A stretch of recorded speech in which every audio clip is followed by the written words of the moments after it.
ଓଡ଼ିଶାର ଏବଂ ଭାରତବର୍ଷର ଗୁରୁଜନମାନଙ୍କୁ ମୋର ପ୍ରଣାମ କୋଟି ଦଣ୍ଡବତ ଏବଂ ସାଙ୍ଗସାଥିମାନଙ୍କୁ ମୋର ଆର୍ଥିକ ଅଭିନନ୍ଦନ ଶୁଭେଚ୍ଛା। ଛୋଟମାନଙ୍କୁ ମୋର ସ୍ନେହର ଆଶୀର୍ବାଦ। ଆଜି ବିଶ୍ୱ ମାତୃ ଦିବସ ଏବଂ ବିଶ୍ୱ ଫରେଷ୍ଟ ନାଇଟିଙ୍ଗେଲ୍ ଡେ।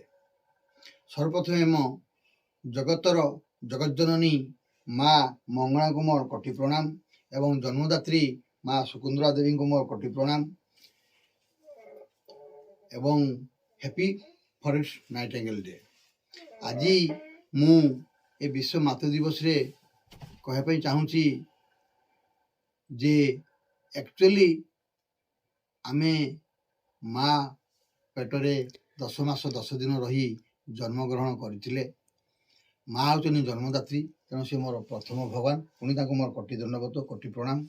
ମାଙ୍କ ପାଇଁ ଆଜି ମୁଁ ଏ ସଂସାର ଦେଖିଲି, ଆଜି ଛୋଟରୁ ବଡ଼ ହେଲି, ଚାଲି ଶିଖିଲି, ଆଜି ଏହି ସ୍ଥାନରେ ମୁଁ ପହଞ୍ଚିଛି। ତେଣୁ ମୁଁ ନିଜକୁ ଗର୍ବ, ମୋ ମା ମୋତେ ମଣିଷ ସହିତ ଜନ୍ମ ଦେଇଛନ୍ତି, ଆଉ ତାଙ୍କରି ପାଇଁ ଆଜି ମୁଁ ଏ ଦୁନିଆ ଦେଖିଲି, ଘର ସଂସାର କଲି। ଆଜି ଅନୁଷ୍ଠାନ ବାରିପଦା, ବାଲେଶ୍ୱର, କେନ୍ଦୁଝରରେ 3ଟି ଡିଷ୍ଟ୍ରିକ୍ଟରେ 30ଟି ଅନୁଷ୍ଠାନ କରିଛି ଏବଂ ଅନୁଧ୍ୟାନ ନ୍ୟୁଜ୍ ପେପର, ଅନୁଧ୍ୟାନ ଟିଭି ଚ୍ୟାନେଲ, ଅନୁଧ୍ୟାନ ଏଣ୍ଟରଟେନମେଣ୍ଟ, ଅନୁଧ୍ୟାନ ଭକ୍ତି ସଙ୍ଗୀତ, ଏହିପରି ବିଭିନ୍ନ ପ୍ରକାର ପ୍ରୋଜେକ୍ଟ ମୋର ଖୋଲିଛି। ଏବେ ମାଙ୍କ କୃପାରୁ ମୁଁ Biju Patnaik hospital research centre ଏବଂ ବିଜୁ ପଟ୍ଟନାୟକ ଡାଇଗ୍ନୋଷ୍ଟିକ୍ ସେଣ୍ଟର ଆରମ୍ଭ କରି ବୋଲି ବହୁତ ଚେଷ୍ଟା ଜାରି ରଖିଛି, ଚେଷ୍ଟା ଚଲେଇଛି। ଯଦି ଭଗବାନଙ୍କ କୃପାରୁ ମୁଁ ହସ୍ପିଟାଲ କରେ, ନିହାତି ସମାଜର ସେବା କରି ବୋଲି ଆଶା ରଖିଛି। ଆଜି ମା ପ୍ରଥମ ଗୁରୁ, ବାପା ମଧ୍ୟ ପ୍ରଥମ ଗୁରୁ ଏବଂ ଶିକ୍ଷକ ଶିକ୍ଷୟିତ୍ରୀ ଆମ ପାଇଁ ଦ୍ୱିତୀୟ ଗୁରୁ ହେଇଛନ୍ତି। ତେଣୁ ମୁଁ ଚାହୁଁଛି ଯେ ଜଗତରେ ଏହିପରି ପ୍ରଥା ରହିଚାଲୁ। ପ୍ରତ୍ୟେକ ବାପା ମାଙ୍କୁ, ପ୍ରତ୍ୟେକ ପୁଅ ଝିଅ ସେବା କରନ୍ତୁ, ବାପା ମାଙ୍କର ଭକ୍ତି କରନ୍ତୁ ଆଉ ବାପା ମାଙ୍କୁ ସେବା କରନ୍ତୁ। ମୁଁ ମୋ ବାପା ମାଙ୍କୁ ପାଖରେ ପାଇ ମୁଁ ବହୁତ ଖୁସି। ତାଙ୍କର ସକାଳୁ ଉଠିଲେ ତାଙ୍କ ପାଦ ଦର୍ଶନ ମୁଁ କରେ ଏବଂ ତାଙ୍କୁ ପ୍ରଣାମ କରି ଯୁଆଡ଼େ ଯିବା କଥା ଯାଏ, ଆସିଲେ ମଧ୍ୟ ମୁଁ ନମସ୍କାରଟେ କରେ। ଯାଉ ଏ ଜଗତରେ ଯଦି କେହି ବି ବଡ଼ ଥାଏ ତାହେଲେ ସେ ହେଉଛନ୍ତି ପ୍ରଥମ ବାପା ମା। ତେଣୁ ତାଙ୍କଠୁ ବଡ଼ ଜିନିଷ କିଛି ନାହିଁ, ଧନ ସମ୍ପତ୍ତି କିଛି ନାହିଁ। ଧନ ସମ୍ପତ୍ତି କ୍ଷଣିକ ମାତ୍ର, କିନ୍ତୁ ବାପା ମା ହେଉଛନ୍ତି ସବୁଠୁ ବଡ଼ ମୂଲ୍ୟବାନ। ମୁଁ ଚାହୁଁଛି ଯେଉଁମାନେ ବି ବାପା ମାଙ୍କୁ ହଟାଦାର କରୁଛନ୍ତି କି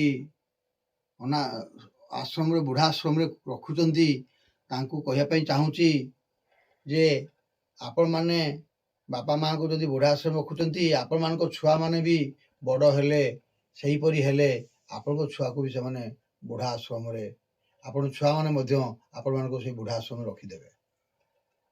ତ ସ୍ନେହ ମମତା ଆଉ ଭକ୍ତି ଏ ଦୁଇଟା ଜିନିଷ ରହିଛି। ତେଣୁ ବାପା ମାଙ୍କର ସେବା ଜାରି ରଖନ୍ତୁ, ବାପା ମାଙ୍କୁ ସେବା କରନ୍ତୁ। ବାପା ମା ଆମ ପାଇଁ ଭଗବାନ, ତେଣୁ ତାଙ୍କର ପାଦ ଧୂଳି ନେଲେ ଆମେ ଜଗତରେ ବୈକୁଣ୍ଠ ଲଭିବା ଆଉ ଉନ୍ନତିରୁ ଉନ୍ନତି କରିବା। ଆଉ ଏତିକି କହିବି, ଆଜି ଫରେଷ୍ଟ ନାଇଟିଙ୍ଗେଲ୍ ଡେ, ସିଏ ଜଣେ ବିଶ୍ୱରେ ପ୍ରଥମ ନର୍ସ ଥିଲେ। ସେ ସେବିକା ସେବା କରୁଥିଲେ, ତାଙ୍କର ସେବା ଗୋଟେ ଧର୍ମ ଥିଲା। ସେବା ହିଁ ତାଙ୍କର ଜୀବନର ମୂଳ ଲକ୍ଷ୍ୟ ଥିଲା। ଦୁଃଖୀ, ଦରିଦ୍ର, ଗରିବ ରୋଗୀଙ୍କର ସେବା କରୁଥିଲେ। ଆମର ଯେତେବେଳେ ଯୁଦ୍ଧ ହେଇଥିଲା, ସେ ଯୁଦ୍ଧରେ ବହୁ ସୈନ୍ୟ ଲହୁ ଲୁହାଣ ହେଇ ଖଣ୍ଡିଆ ଖାବରା ହେଇ ପଡ଼ିଥିଲେ। ସେତେବେଳେ ଲାଇନର ବ୍ୟବସ୍ଥା ନଥିଲା। ସେତେବେଳେ ଡିବିରି ଆଲୁଅ ଜଳାଉଥିଲେ, ଲଣ୍ଠନ ଜଳାଉଥିଲେ। ସେ ଲଣ୍ଠନ ଜଳାଇ ସେ ସୈନ୍ୟମାନଙ୍କୁ, ଯେଉଁ କ୍ଷତ ବିକ୍ଷତ ସୈନ୍ୟମାନଙ୍କୁ ସେ ଦେଖି ଔଷଧ ଲେପୁଥିଲେ, ବ୍ୟାଣ୍ଡେଜ କରୁଥିଲେ। ତ ଏହିପରି ଆଜି ଫରେଷ୍ଟ ନାଇଟିଙ୍ଗେଲ ସେ କହିଛନ୍ତି, ଯିଏ ବି ନର୍ସ କି ଯିଏ ବି ଡକ୍ଟର ସେବା କରେ ସେ ପେସେଣ୍ଟକୁ ନିଜର ଭାବିବା ଦରକାର, ଆଉ ହସ ହସ ମନରେ, ଖୁସି ମନରେ ପେସେଣ୍ଟକୁ ସେବା କରିବା ନିହାତି ଦରକାର। ଆଜିକାଲି ନର୍ସ ଗୁଡ଼ା ଗଭର୍ଣ୍ଣମେଣ୍ଟ ଚାକିରି ପାଉଛନ୍ତି, କିନ୍ତୁ ତାଙ୍କର ଡ୍ୟୁଟି କେତେବେଳେ ସରିବ ଯିବା ପାଇଁ ବ୍ୟସ୍ତ ହୁଅନ୍ତି। ସେହି ସମୟରେ ଯଦି ଗୋଟେ ପେସେଣ୍ଟ ଆସିଲା ତାହେଲେ ତାକୁ ବିଭିନ୍ନ ପ୍ରକାର କୁଭାଷାରେ ରାଗାରୁଗି ମଧ୍ୟ କରୁଛନ୍ତି। ଡେଲିଭରି ରୁମ୍ରେ ପ୍ରାୟ ବହୁତ କିଛି ଅଭଦ୍ର ଭାଷାରେ ମଧ୍ୟ ନର୍ସମାନେ ରାଗୁଛନ୍ତି, ଏ ବି ଶୁଣିବା ପାଇଁ ମିଳୁଛି। ତେଣୁ ଏସବୁ ଯଦି କରିବା ଦ୍ୱାରା ସମାଜରେ କୁପ୍ରଭାବ ପଡ଼ୁଛି।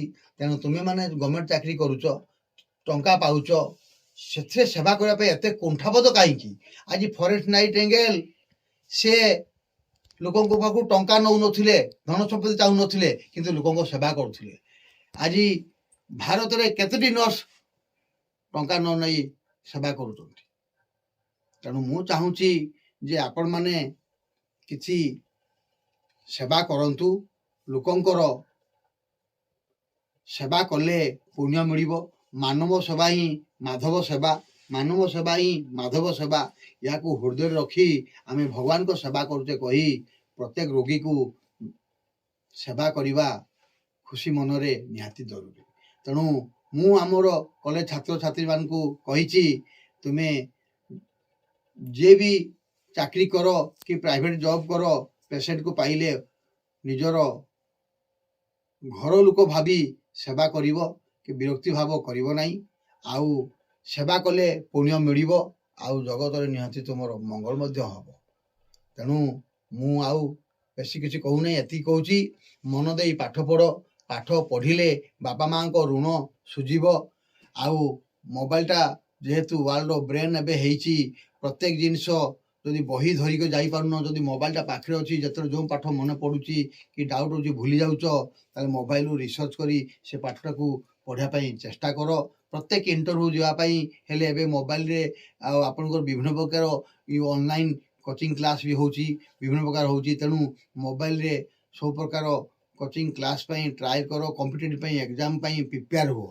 ତେଣୁ ପ୍ରତ୍ୟେକ ଛାତ୍ରଛାତ୍ରୀ ଯଦି ନର୍ସିଂ ଆଡ଼ମିସନ୍ ହେବା ଦିନଠୁ ଯଦି ହାଇ ଟାର୍ଗେଟ୍ ହଉ କି ଅଲ୍ ଇନ୍ ୱାନ୍ ହଉ କି ଏମ୍ସର ବହି ହଉ, କମ୍ପିଟେଟିଭ୍ ବହି ହଉ, ଯଦି ପ୍ରିପାରେସନ୍ ହେବେ, ତାହେଲେ ପଢ଼ିବା କ୍ଷଣି, ପଢ଼ି ସାରିବା କ୍ଷଣି ସେ ନିହାତି ଇଣ୍ଟରଭ୍ୟୁ ଦେଲେ ଚାକିରି ପାଇବେ ବୋଲି ମୁଁ କହିପାରୁଛି। ଆଉ କହିବି ମଧ୍ୟ, ସେ ଓଡ଼ିଶା ଷ୍ଟେଟ୍ ଗଭର୍ଣ୍ଣମେଣ୍ଟ ହଉ କି ଇଣ୍ଡିଆ ଗଭର୍ଣ୍ଣମେଣ୍ଟ ହଉ, ସେଣ୍ଟ୍ରାଲ ଗଭର୍ଣ୍ଣମେଣ୍ଟ ହଉ, ନିହାତି ଚାକିରି ପାଇବେ। ତେଣୁ ପାଠଟାକୁ ପଢ଼ିବା ପାଇଁ ହେଲେ ନିହାତି ନିଜ ତରଫରୁ ପାଠ ପଢ଼ା କି କଲେଜର କାମ ସାରି, କଲେଜର ରୁଟିନ୍ ମେଣ୍ଟେନ୍ କରି, ନୋଟ୍ ତିଆରି ସାରିଲା ପରେ ନିଜ ପାଇଁ ଘଣ୍ଟେରୁ 2 ଘଣ୍ଟା କମ୍ପିଟେଟିଭ୍ ପାଇଁ ଯଦି ଟାଇମ୍ ଦେବ, ତାହେଲେ ନିହାତି ଆପଣଙ୍କର ଭବିଷ୍ୟତ ଉଜ୍ଜଳରୁ ଉଜ୍ଜଳମୟ ହେବ। ଜୟ ହିନ୍ଦ, ଜୟ ଭାରତ, ବନ୍ଦେ ମାତରମ୍। ମୁଁ ଏତିକି ଆଉ ଛାତ୍ରଛାତ୍ରୀଙ୍କୁ କହି ମୋର ବକ୍ତୃତା ବନ୍ଦ କଲି। ଆଉ ପ୍ରତ୍ୟେକ ଓଡ଼ିଶାର ଏବଂ ଭାରତର ପ୍ରତ୍ୟେକ ମାଆମାନଙ୍କୁ ମୋର କୋଟି ପ୍ରଣାମ, କୋଟି ଦଣ୍ଡପୋତ। ଜଗତର ମଙ୍ଗଳ ହଉ, ଜଗତର ଉନ୍ନତି ହଉ, ପ୍ରତ୍ୟେକ ଲୋକଙ୍କର ଉନ୍ନତିରୁ ଉନ୍ନତି ହଉ, ପ୍ରତ୍ୟେକ ଲୋକ ସୁଖରେ ରୁହନ୍ତୁ, ଆଉ ବିଭିନ୍ନ ପ୍ରକାର ରୋଗରୁ ବ୍ୟାଧିରୁ ଦୂର ହଉ ବୋଲି ମୁଁ ଭଗବାନଙ୍କ ପାଖରେ ପ୍ରାର୍ଥନା କରୁଛି। ନମସ୍କାର।